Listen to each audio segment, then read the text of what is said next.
very much welcome you, Tina, to Bloor Street this morning and look forward to hearing more about your work. So let me turn it over to you. I'm glad to be here. The video was basically produced by some young people, and they have included in the video a clip of one of our members who attended the April 8th Guaranteed Livable Income Vigil.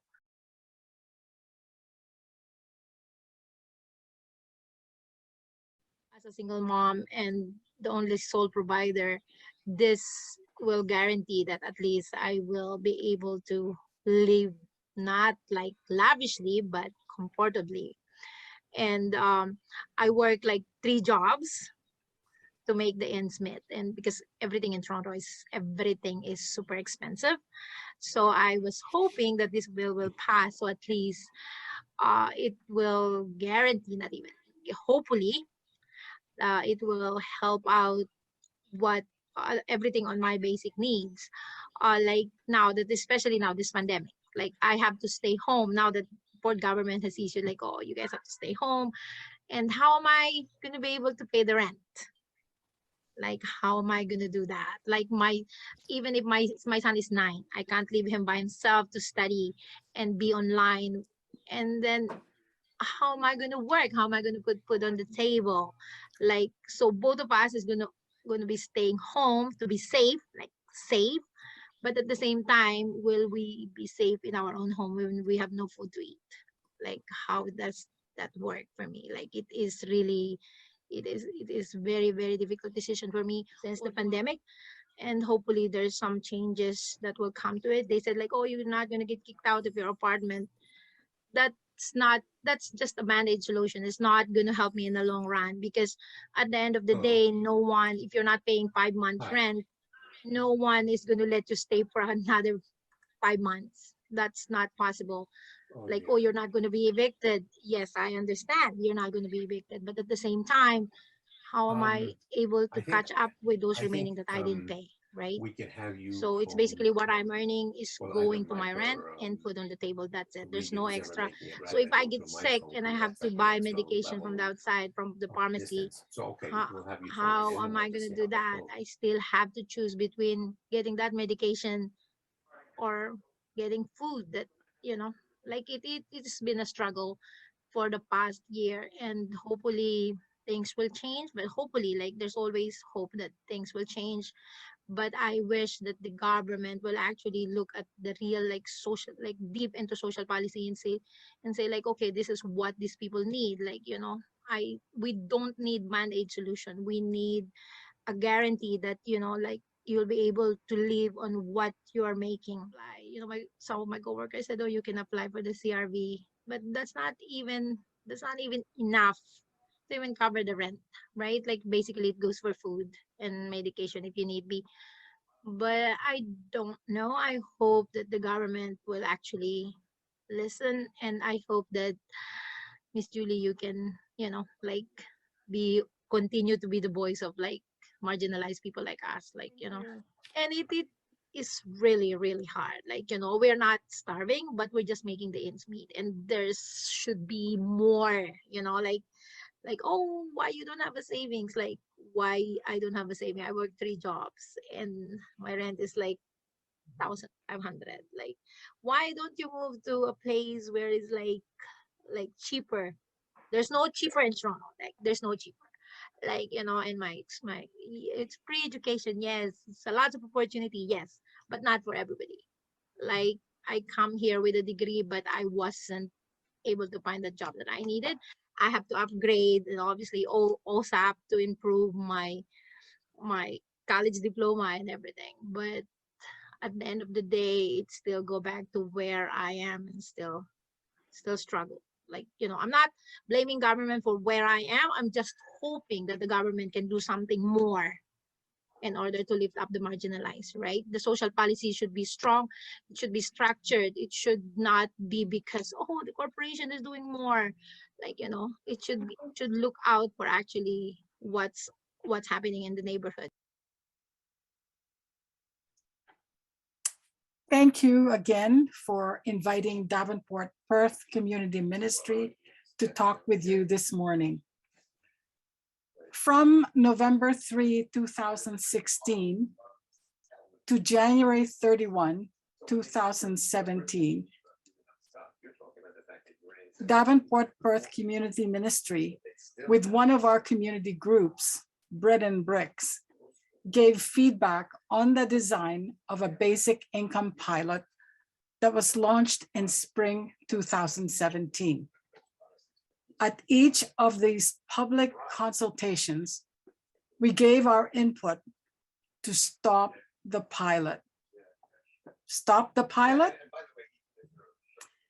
We had been asking for a raise in rates, social assistance rates and minimum wages, where and now remain low. At present, minimum wage is at $14.35 per hour, $733 for single people receiving Ontario Works, and $11.69 for those on the Ontario Disability Support Program. The delay for real action on poverty that was implied by waiting several years for pilot project results meant the vast majority of people living on social assistance would continue to live in deep poverty for several more years. We had been critical of the basic income pilot project, but canceling the pilot a year after it was underway demonstrated a reckless disregard for the lives of 2,000 people on the pilot who had planned their lives on the assurance of having a set income for 3 years and who then had to scramble. You heard Olivia's story in the video that you saw. This was a clip from our April 8 Guaranteed Livable Income vigil attended by MP Julie Jerovich and a representative from MPP Marit Stiles' office. By the accident of her birth, the degree Olivia received in her birth country is not recognized in this country. And so she must upgrade herself, get into debt with OSAP, and with her diploma, now works 3 jobs in order to simply pay the rent and feed herself and her son. Our Canadian infrastructure does not recognize foreign earned degrees. But wouldn't it be nice if she received a guaranteed livable income, that she need not have to work 3 jobs just to feed herself and her son? I'll speak about another woman. She wanted to get off social assistance, so she trained to become a personal support worker. She was so happy when she landed her first job, but she struggled with childcare, car fare, and clothes and special shoes she must wear in her new job. Her employer would only pay her to work part-time so as not to have to pay her benefits. So she found another job and cobbling 2 PSW, personal support worker jobs, to make a living. And when COVID hit, the infrastructure required her to work for only one employer. Wouldn't it be nice if she received a guaranteed livable income instead? I wrote about the Cramper in one of my blogs. He is one of our community members who help out a lot, whether it is facilitating a meeting, organizing an art project, or lending an ear or a hand. As the temperature kept plummeting, he asked me about opening an Out of the Cold at Davenport. He described several out of the cold places in the area, and he described them so well that I asked him if he volunteered in them as well. "No, Tina," he replied, "I used them." That was when I discovered what hidden homeless was. He described what it is like to secure a bed for the night in our shelter system that crowds over 60 people in a room with a tiny locker to put in all your belongings. He must have a ticket or a voucher by 4 p.m. to claim a bed by 8 p.m. At 4 p.m., sometimes there is only 1 or 2 tickets left, if at all. If he was offered an odd job to shovel snow or do some handiwork someplace, he must weigh the risk of losing that ticket or bed or losing that extra bit of income. He built a camper out of recycled materials and some old bicycle tires. He carries this to whichever kind of place would offer him a place to park and plug for electricity so he can run a heater or use the hot plate to make some coffee or heat up a decent meal. The camper is small and cramped, so he called it the Cramper. The Cramper is just another form of encampment. When I started at Davenport-Perth, I was able to give little honorariums for small tasks in the check amounts of $20 to $50. I was surprised that people will cash these checks at the nearest money mart at 20 cents off each dollar. As with others, I raged against these money marts. But they told me how difficult it was to open up a bank account. And even if they did, the bank never releases the check until a number of days later. There was some sense of recognition with these stories when I heard of the story of an Indigenous grandfather and 12-year-old handcuffed in front of a Vancouver bank after trying to open an account. Maxwell Johnson and his 12-year-old granddaughter were handcuffed in front of a Bank of Montreal in Vancouver while trying to open up an account on December 20, 2020.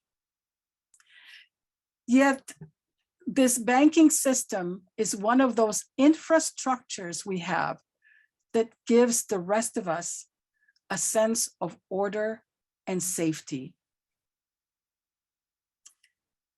Yet this division of us and them is simply caused by the accident of our birth.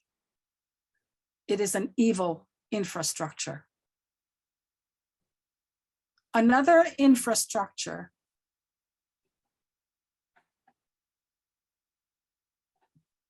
next to carding is that of streaming. And yes, they still exist. It is that sense of fatalism that disregards young people's abilities by the accident of their birth.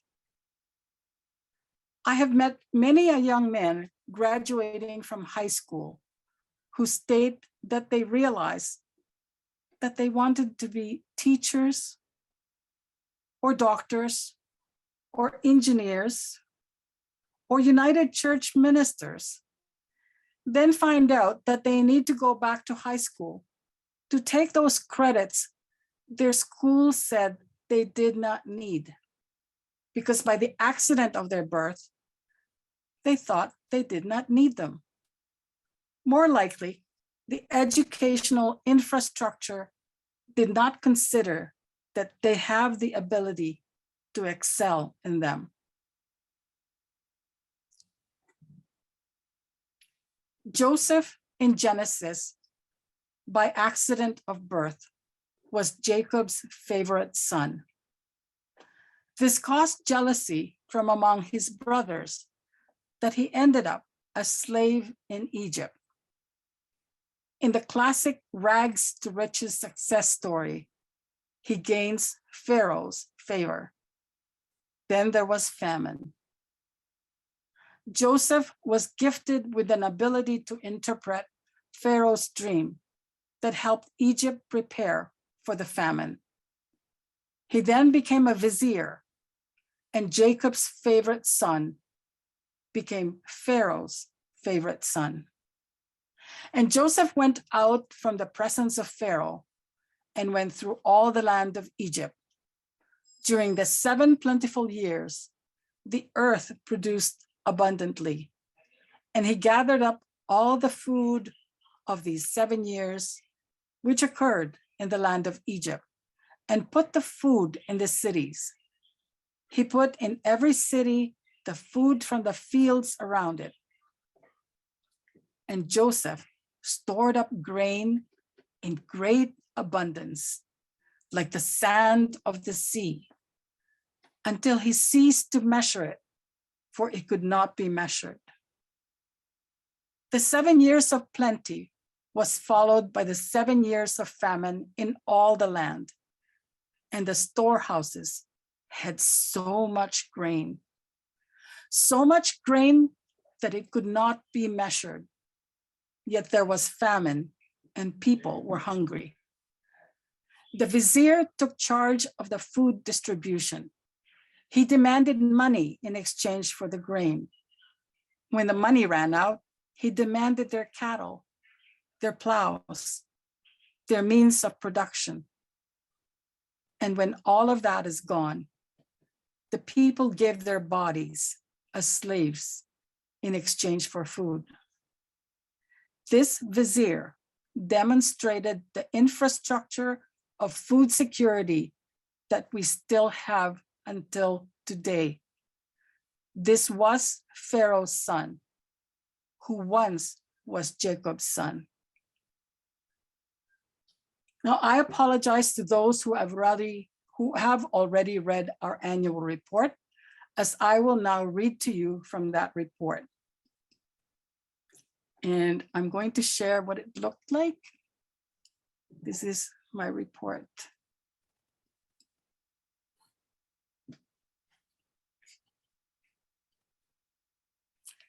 The year 2020 was a wilderness place. We longed to get back to the way it was and hoarded what we thought we might miss. While our leaders stated, we are all in this together, the pandemic revealed the disparity of our lives and heightened how really different we are from each other. That not everyone is treated with the same respect, dignity, and consideration. Poor people did not create poverty. Homeless people did not create homelessness, and sick people did not create the conditions necessary for disease to spread. In our desire to see the end of this pandemic, we cannot look back to the way things were. Edith was the name given to Lot's wife, the woman who turned into a pillar of salt when she decided to look back at what she was leaving behind. In a context of deeply inadequate options, encampments existed before the pandemic. We cannot look back to the times when so many people are still unhoused. The very existence of encampments are indicative of the failure to respect, protect, and fulfill the human right to adequate housing. In the midst of this pandemic, people joined these encampments over shelters where residents were unable to follow safe distancing. Housing was a need before the pandemic. Housing is still a need in this pandemic and will still be so when the pandemic is over. We cannot look back to warehousing our loved ones. We cannot look back and say that only the deserving should benefit. We cannot look back to saying that people are poor because they are lazy and that they have no jobs. Recognizing the systems that have benefited some while keeping others in poverty should help us to see how interconnected we are. Recognizing our interconnectedness is what will bring us to our beloved community, where everyone can meet their basic needs, live with dignity, and can participate.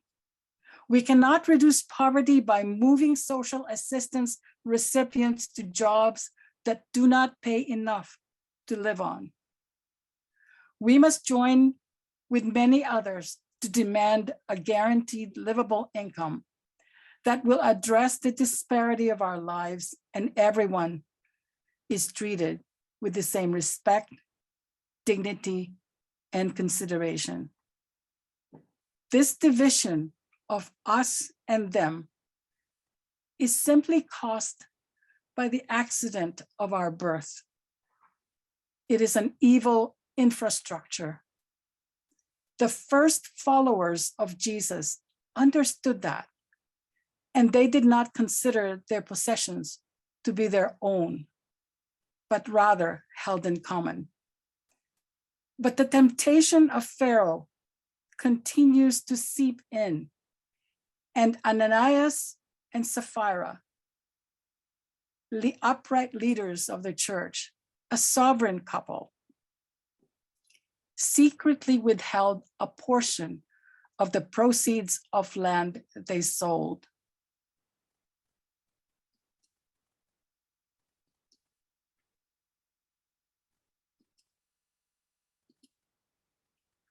Peter said that what they did was evil in the sight of God.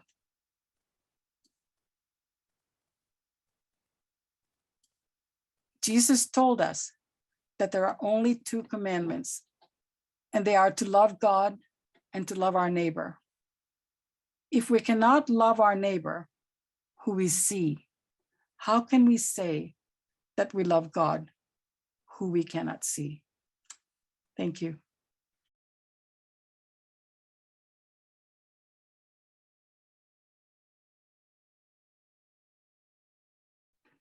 Thank you. That's a very good interjection as well. I'm not a politician. However, as a citizen, I believe in engaging politicians in our discussion, not with any, not specifically with any party, but basically bringing a lot of these issues back and saying, bringing a lot of these voices. I mean, we've heard Jesus say, if we don't speak up, even these stones will cry out. And so what better way for us to give a witness, but be able to engage our own politicians.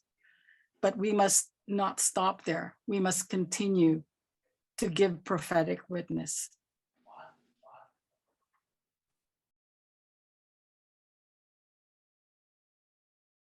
I'll give you just the story of what we did back in 2019. It started out when we started a project in 2017 called Tasting Davenport Roots.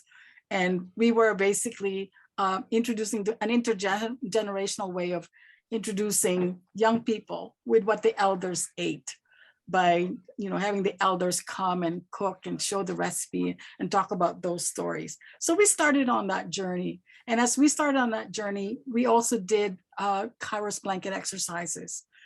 And when we did the Kairos blanket exercise, because the area where Davenport is a lot of Spanish speaking people. So they requested, can we also do this in Spanish? And so in the course of our conversations, people began to recognize the dislocation of people from Turtle Islands and began to grieve for that. In the second dislocation, the people who are from Spanish-speaking countries spoke about how they were dislocated because of Canadian extraction policies in their countries, that they were forced to leave their countries because of those mining extraction. The third extraction that we saw and began to acknowledge is that we also have a huge Afro-Caribbean community. And so we talked about the extraction and the dislocation of people due to the Atlantic slave trade. And the fourth extraction is that because Davenport is seen as the second fastest growing community, in a sense that there are developers looking at the area and seeing that, hey, the land here is still pretty cheap. Let's keep building here. The fourth dislocation is what we call renoviction. There's a number of people, and right now, if we're looking at regulating rooming houses, City Council just again deferred decision on regulating rooming houses to 2022. Meanwhile, there's a lot of people in our area who jump from rooming house to encampments, to anywhere, to couch surfing, to any kind of thing. So when we looked at these four dislocations and we said we wanted to tell this story, we wanted people to understand what we mean by these four dislocations in our area. It just so happened that the Gardner Museum was asking for proposals of what does it mean for what you long for in a community. So we tossed our idea. They loved it, and we became artists in residence in 2019. And what we did was we used the monarch butterfly as our metaphor, because the monarch butterfly is a migrant insect that comes from Mexico to Canada every year, and we see this, but it's also fragile. But it's also what we discovered is so beautiful and resilient and strong and resistant to the forces that hurt it. And what we did is we engaged 1,000 pairs of hands. We went all over the place to create clay monarch butterflies. And as we were making those monarch butterflies, we were mimicking the act of making tortillas, which was where you can find fossils 20,000 years old of tortillas being made. And in that act, it was also mimicking the act of prayer. And we were saying, we pray for those who would eat these tortillas. We pray for those who would be nourished by the stories of those who have come before us and are still coming before us. So in a sense, we interconnected with our communities and also with our past and hopefully with our future. And the Gardner Museum said that it was the largest attended event that they had, and the Royal Ontario Museum joined in and asked us to present the story of the monarch butterfly.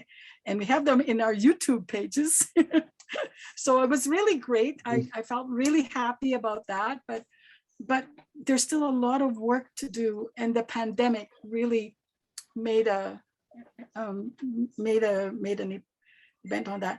I'm not sure if you get our annual report, but a lot of these is in our annual reports. But I'll try and share that as well. Pilots basically have a timeline, and they say, we're going to test this out. And after testing this out, we're going to come up with results, and then we do the implementation. What we've said is that you've seen the numbers, you've seen all of the documentation, you've seen Hugh Siegel's work. There's volumes of work that was already said about that. Meanwhile, the social assistance rates have not increased.